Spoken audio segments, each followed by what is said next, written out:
پچھلی ویڈیو میں ہم نے جنگ احد کے آغاز کے بارے میں بیان کیا تھا۔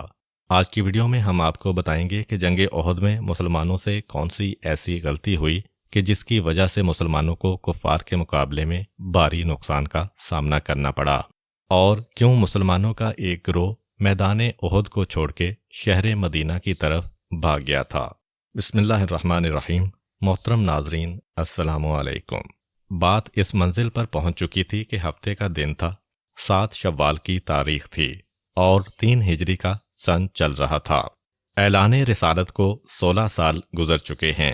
مدینے میں پیغمبر اسلام کو تشریف لائے ہوئے تیسرا سال ہے۔ جنگ بدر کے 13 مہینے بعد یہ لڑائی ہو رہی ہے، اور قریش مکہ بدر کا انتقام لینے کے لیے احد کے میدان میں اتنے بے چین اور بے قرار ہیں، اور بدر کی ناکامی دوبارہ دہرائی نہ جائے اس کے لیے مکے کی انتہائی اہم خواتین کو بھی ساتھ ملایا گیا ہے، اور ادھر جنگ کا آغاز ہوا۔ پہلے تو لشکر کفار کے سربراہ کی کوشش تھی کہ مسلمانوں کو کسی طرح سے قومیت کا نعرہ لگا کے 2 حصوں میں تقسیم کیا جائے، لیکن وہ مسلمان جو پیغمبر اسلام کا کلمہ پڑھنے کے بعد اب رنگ، نسل، زبان، قوم اور قبیلہ سب کو بلا کے ایک ہی پرچم تلے اور ایک ہی آواز تلے جمع ہو چکے ہیں، انہوں نے اس سازش کو ناکام بنا دیا۔ اس کے بعد مدینے ہی کے رہنے والے ایک شخص کو جو بھاگ کے مکہ آ گیا ہے، آگے کیا گیا کہ شاید وہ اپنی قوم والوں کو سمجھا لے، مگر یہ طریقہ کار بھی ناکام ہوا۔ بوجہ مجبوری اب قریش نے اپنی صفوں کو ترتیب دینا شروع کیا۔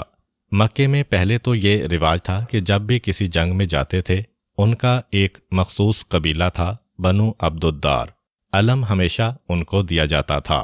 جنگ بدر میں اسی قبیلے کے ایک آدمی کے ہاتھ میں علم تھا، لیکن اس کی غلطی کی وجہ سے لڑائی کے دوران علم گرا۔ مکے والوں نے بعد میں سارا الزام اس پہ دھر دیا کہ علمدار نے اپنے فریضے کو صحیح انجام نہیں دیا، عین حالت جنگ میں علم کو گرا کے بھاگ آیا۔ لڑائیاں خالی تیر و تلوار سے نہیں ہوتیں، لڑائیوں میں زیادہ اہمیت اس بات کی بھی ہوتی ہے کہ انسانی نفسیات کا خیال رکھا جائے۔ چنانچہ سردار لشکر کفار ابو سفیان وہ ساری احتیاطیں کر لینا چاہتا ہے کہ جس کی وجہ سے ان کو بدر میں شکست ہوئی تھی، وہ غلطیاں دوبارہ نہ ہونے پائیں، اور یہی وجہ ہے کہ نفسیاتی طور پہ بھی تیار کیا جا رہا ہے اپنے ساتھیوں کو۔ چنانچہ علم تو اسی خاندان کو دینا ہے جو مکے کی تاریخ میں ہمیشہ سے علمدار رہا ہے۔ اگر ہم تاریخ مکہ پڑھیں تو ہمیں پتہ چلتا ہے کہ مکے کے جتنے بھی اہم عہدے تھے وہ ہمیشہ سے بنی ہاشم کے پاس تھے۔ یہ علمداری کا عہدہ ان کے پاس نہیں تھا، یہ بنی عبد الدار کے پاس تھا۔ لیکن اس کی وجہ بھی بالکل واضح ہے کہ مکے والوں کی لڑائیاں جو اسلام سے پہلے تھیں وہ ساری کی ساری لڑائیاں وہ تھیں جنہیں اسلام ناپسند کرتا ہے۔ بکریاں چرانے پہ جھگڑا، پانی پہ جھگڑا، یا عورتوں پہ جھگڑا، یا بزرگوں کا انتقام۔ بنی ہاشم کبھی اس قسم کی فضول لڑائیوں میں حصہ لیتے ہی نہ تھے۔ چنانچہ جو مکے والے اپنے انتقام میں جنگیں کیا کرتے تھے اس کے لیے علم بنو عبد الدار کو دیا جاتا تھا۔ پہلے علم دیتے وقت لشکر کے سردار نے اعلان کر دیا کہ دیکھو اے قبیلے والو، اگر تم میں علم اٹھانے کی طاقت ہے پھر تو ہم سے علم لے جاؤ، لیکن اگر تم نے بدر کی طرح بزدلی کا مظاہرہ کیا یا تمہارا ارادہ بدر کی طرح بھاگ جانے کا ہے تو ابھی بتا دو، اور بھی ہمارے پاس بہت سارے علمدار ہیں جو اس عہدے کو انجام دے سکتے ہیں۔ اب یہ جملہ اس لیے نہیں کہ سردار لشکر کو علم کسی اور کے حوالے کرنا ہے، بلکہ یہ جملہ صرف اس لیے ہے کہ اگر بزدل سے بزدل انسان بھی یہ جملہ سنے تو ایک مرتبہ تو اس میں بھی جوش پیدا ہو جائے گا۔ جیسے ہی یہ جملہ کہا گیا اس خاندان نے اب تو اسے اپنی عزت و ناموس کا مسئلہ بنا لیا کہ اب تو چاہے قیامت بھی گزر جائے ہمیں علم کو اپنے ہاتھ سے نہیں چھوڑنا ہے۔ ایک نیا جوش پیدا ہو گیا۔ چنانچہ اس خاندان کے ایک شخص طلحہ کو یہ علم دیا جا رہا ہے۔ ایک طرف تو علمدار کو جوش دلایا گیا، دوسری جانب وہ جو مکے سے خواتین آئی ہیں اس میدان میں انہوں نے بھی اپنے فریضے کو انجام دینا شروع کر دیا۔ وہ لشکر کے قریب ایسے ٹیلے پہ جا کے کھڑی ہو گئیں کہ کم سے کم کافروں کا سارا لشکر انہیں دیکھے۔ وہ صرف جا کے کھڑی نہیں ہوئیں بلکہ ابو سفیان کی بیوی ہند کی قیادت میں انہوں نے باقاعدہ گانے گانا شروع کر دیے تھے، اور ایک ہی رجز ہے جو بار بار پڑھا جا رہا ہے، نحنو بنات الطارق